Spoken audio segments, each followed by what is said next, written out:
కుదరిల్లాగా వడ్డించిన విస్తరలాగా తెలంగాణ మీకు అప్పచెప్పింది. ఎన్నిటల నంబర్ 1 తెలంగాణ, మంచినీళ్ళ సప్లైల నంబర్ 1, కరెంటు సప్లైల నంబర్ 1, పర్ క్యాపిటల్ తలసరి ఆదాయంలో నంబర్ 1, రాష్ట్ర స్థూల ఉత్పత్తి జిఎస్డిపిల నంబర్ 1, ఎన్నిట్లలో కేంద్ర అవార్డు రావాలి.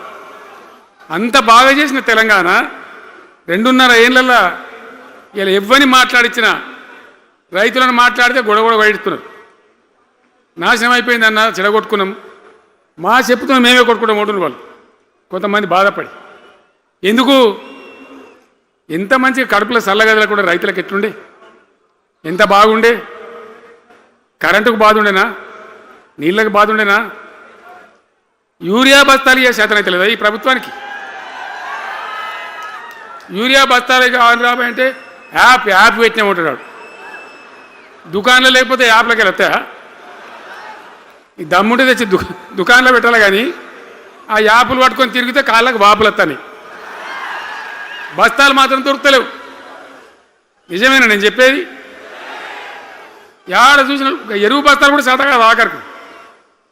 అంతకుముందు కాంగ్రెస్ గవర్నమెంట్ ఉన్నప్పుడు అట్లే ఉండే, పోలీస్ స్టేషన్లో పెట్టి అమ్మిండ్రు యూరియా బస్తాలు. ఇవాళ మళ్ళా చెప్పుల లైన్లు, కాళ్ళకు వాపులు రావాలి. ఆటో రిక్షానికి చెప్తే 10 బస్తాలు వేసిపోరాబోయంటే పొలం కాడ వచ్చి ఎత్తుండే. ఇలా యూరియా కోసం ఇంత బాధన? ఇది ఎంత అసమర్థమైన ప్రభుత్వం, ఎంతగాని శాతగాని ప్రభుత్వం. అన్నిటికీ బాధనే కదా.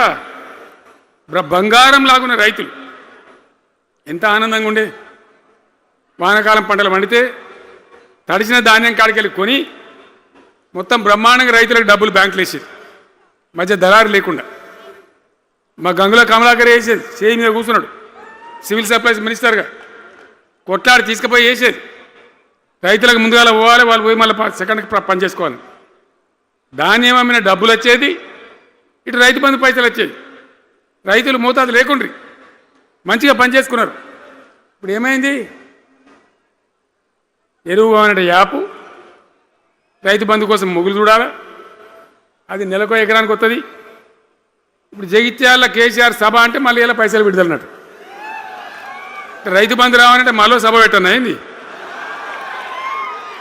మూడో కిస్తీ రావాలంటే మళ్ళీ ఏమన్నా కేసీఆర్ సభ పెట్టాలి, ఇక అంతేనా? ఇది ప్రభుత్వమా? ఒక 75,000 కోట్లు ఇచ్చినాం మనం రైతులకు, 75,000 కోట్లు. మా పల్లరాజశేఖర గారు ఉన్నాడు ఎక్కడో, ఇక అయినప్పుడు రైతు బంధు అధ్యక్షుని ఉండే రాష్ట్రానికి, ఎమ్మెల్యేగా లేకుండే, ఈయననే నిలబడేపించింది. 73,000 కోట్ల పైచీలకు డబ్బులు అనాయాసంగా సునాయాసంగా రైతు ఖాతాలకు పంపించింది. ఇప్పుడు ఏం రోగం వచ్చింది, ఏం బీమారి వచ్చింది? అచ్చా, ఇంకో మాట మీరు నాకు చెప్పాలి. ఈ కాంగ్రెస్ సిపాయిలు ఏం మాట్లాడారు ఎలక్షన్లో? కేసీఆర్ అంటాడు చక్కగా చేస్తలేడా, మేము చాలా సిపాయిలము, చాలా అనుభవం ఉన్న పార్టీ మాది, బ్రహ్మాండంగా చేస్తాం, మీకు 6 చందమామలు 7 సూర్యులు పెడతామన్నారు అన్నారు కదా, ఆయన నరికినారు కదా. ఇలా రాష్ట్ర ఆర్థిక ఆదాయం ఎందుకు దిగజారిపోయింది? దయచేసి ఆలోచన చేయండి.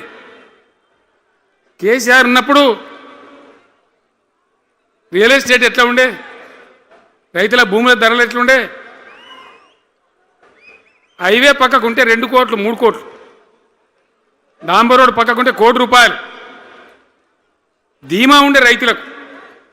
ఇంట్లో అమ్మాయి ఇందులో పెళ్లి చేయాలంటే పావడంత అమ్మి చేత పోవా, వాళ్ళ దగ్గర అమ్మి చేత బిల్డింగ్ కట్టుకుంటా. ఈరోజు అమ్మేటోడు ఉన్నాడు కానీ కొనేటోడు లేడు. నిజమేనా ఈ మాట? నిజమా కాదా? ఏమైంది మరి? ఏం రోగం వచ్చింది?